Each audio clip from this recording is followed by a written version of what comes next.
قیامت کے دن نہ مال کام آئے گا نہ بیٹے کام آئیں گے، الا من اتی اللہ بقلب سلیم، جو شخص سنورا ہوا دل لایا وہ دل اسے کام آئے گا۔ انسان کی زندگی میں 3 دن بہت اہم ہوتے ہیں۔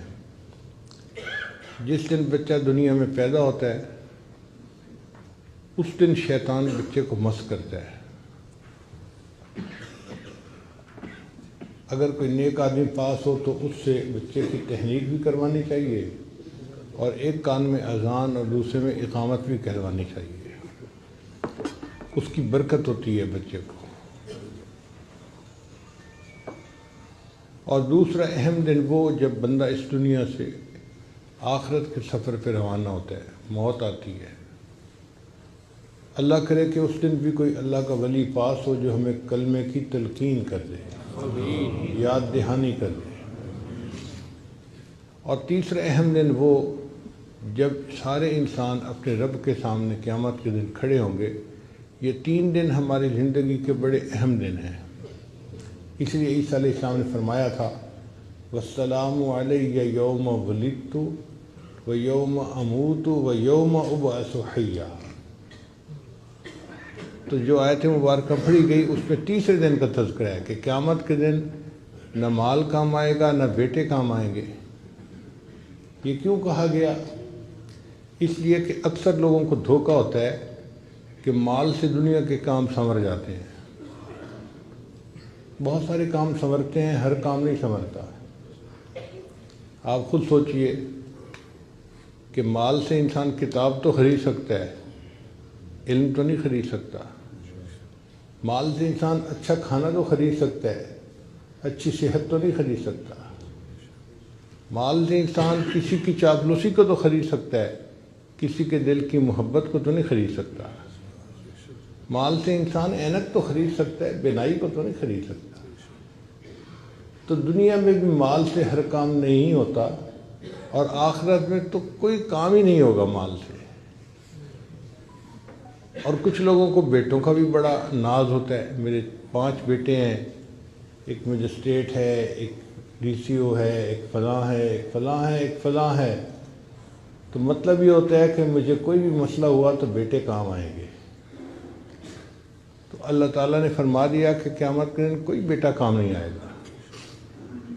پھر سوال پیدا ہوتا ہے کہ کیا چیز کام آئے گی؟ اللہ فرماتے ہیں الا من اتی اللہ بقلب سلیم، جو شخص سنورا ہوا دل لایا وہ دل اسے کام آئے گا۔ اس آیت مبارکہ سے پتہ چلتا ہے کہ اللہ تعالیٰ دلوں کے بیوپاری ہیں، بندے سے دل مانگتے ہیں۔ اے میرے بندے تو دل کو صاف کر کے میرے پاس آ جا تو میں تجھے قبول فرما لوں گا۔ عجیب بات ہے، جس چہرے کو دنیا کے لوگ دیکھتے ہیں اسے ہم روز دھوتے ہیں، اور جس دل کو اللہ دیکھتے ہیں اس کو صاف کرنے کی فرصت ہی نہیں ہوتی۔ ایک عورت روزانہ 2 گھنٹے اپنے گھر میں لگاتی ہے گھر کو صاف کرنے کے لیے، جھاڑو دیتی ہے، ویکیوم کلینر سے صاف کرتی ہے، ڈسٹنگ، یہ وہ، گھر کو چمکا دیتی ہے۔ کوئی پوچھے کہ آپ نے اتنی مشقت کیوں اٹھائی، اتنا ٹائم کیوں لگایا؟ اور یہ اگر گھر گندا ہوگا تو خامن مجھ سے ناراض ہو جائے گا۔ اگر ایک عام گھر کے گندا ہونے سے خامن ناراض ہوتا ہے تو یہ دل تو اللہ رب العزت کا گھر ہے، اگر یہ گندا ہوگا تو اللہ تعالیٰ بھی ناراض ہوں گے۔